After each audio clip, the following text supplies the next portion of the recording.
Ready. Look. Look.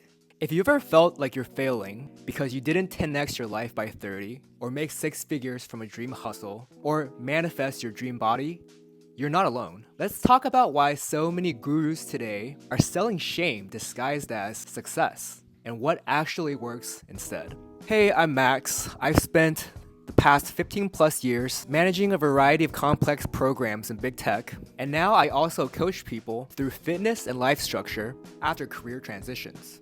I'm a late bloomer who's figured out some things the hard way, and I create this content for others like me.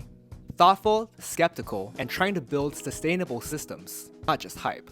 When I say gurus, I'm not calling out every coach, expert, or course or content creator out there. There are absolutely people doing honest, values-driven work. I, for one, try my best to be one of them.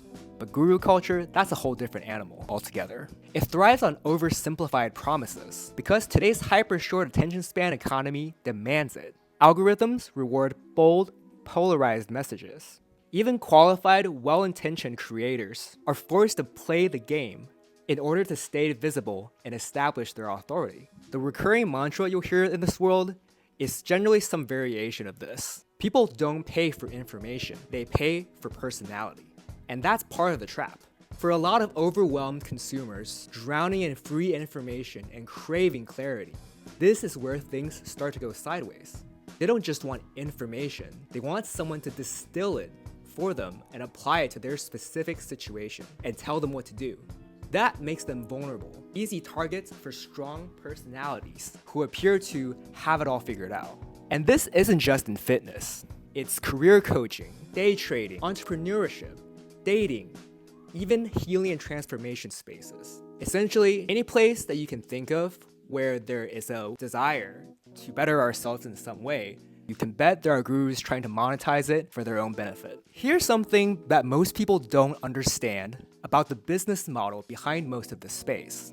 They're fundamentally designed around your insecurity, not your success. You'll rarely see upfront pricing. The pitch is always, you shouldn't make this decision based on finances alone. In reality, it's about priming you to accept the big ticket offer once you're emotionally invested, so that the sunk cost makes you more likely to do the work on paper, and more importantly, so that they make more money. You're also forced to enter their funnel just to get basic information, meaning you're already surrendering agency, attention, and time before you can even evaluate if it's right for you. Even when it's framed as non-pushy, the conversations often still rely on a degree of emotional manipulation. The classic setup goes something like this: stay stuck and unhappy, or pay to transform your life. That's a false dichotomy, but it's very effective, especially because many of these gurus will tell you they themselves paid 5 figures for mentorship, and that it was the best decision of their life. It's hard to argue with a story like that. It's textbook sales psychology. I know, because I once sold high-end vacuum cleaners door-to-door one summer in college. It's the same playbook, just moved online. Highlight the pain, create the want, and sell the solution. For late bloomers like myself, rebuilding after a layoff, career pivot, or just a hard chapter of life, this hits especially hard. We already feel behind. We're hungry for structure, belonging, and purpose. And that's where the shiny promises hit the hardest. When the program ultimately falls short, or turns out to be a lot more work than it was sold, we don't blame the program. We blame ourselves. We begin to internalize that failure. I guess I'm just not cut out for this after all. That just deepens the shame spiral that these businesses profit from and rely on. Believe me, I've fallen for it. Over the past 2 years, I've invested in high-ticket coaching across dating, social circle building, and business mentorship. In every case, I was at an emotionally vulnerable juncture, craving fulfillment and belonging. Often they'll also heavily sell this idea of a like-minded community, but here's the truth. The motivation in these groups are wildly different. Real connections are rare, most are fleeting. Once the program ends, so does the community. I've now been on both sides of this dynamic, as a consumer and as a coach, building my own fitness practice. I've seen how survivorship bias is being used. Endless testimonials of success stories, no mention of the many more who quietly dropped off. I've also seen how scaling often ruins what initially made a program valuable. As more clients are packed in, you end up with bigger and bigger group calls, that last hours with fewer opportunities for personal interaction and increasingly generic advice that doesn't fit your specific context. And here's the biggest bait and switch.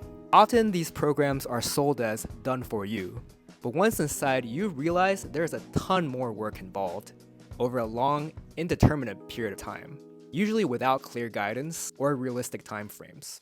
Even if you ask upfront, where does the hard part come in as a reality check, you'll get a vague answer like, oh, it's different for everybody. The reality is this: sustainable change is slow, contextual, personal, but that doesn't sell as well as six-figure side hustle in 90 days. So how do you navigate this? What actually works? What should you look for instead? Look for grounded voices and coaches who teach frameworks and not just flexing outcomes. If they can explain clearly how they help clients think and adapt and how to navigate complex situations, that's a good sign. Seek out coaches, programs, and communities that personalize and adapt, not just pushing a one-size-fits-all type of method. Pay attention to how they talk about effort. If they're honest about the hard work that's required, that's a green flag. And above all, transparency. Are they clear about the price, the time commitment, realistic outcomes, dependencies? If not, major red flag. Because here's the truth: long-term change comes from steady, sustainable systems, not hype. This is where my background in project and program management completely changed my approach. Whether it's career transition or fitness, both domains thrive on systems thinking, clear goals, managing scope and expectations, risk mitigation, tracking progress. You don't need a guru. You need a system that fits your life and evolves with you. That's what I coach now, helping late bloomers build sustainable structures that outlast the cycles of hype. So here's the takeaway: be very careful about who you trust in today's guru-saturated world. If someone is selling you certainty, instant results, or endless community vibes, look deeper.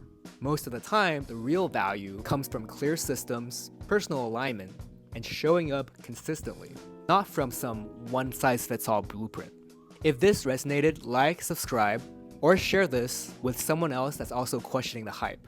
I'm building this channel for people like us, thoughtful late bloomers who want sustainable change that lasts.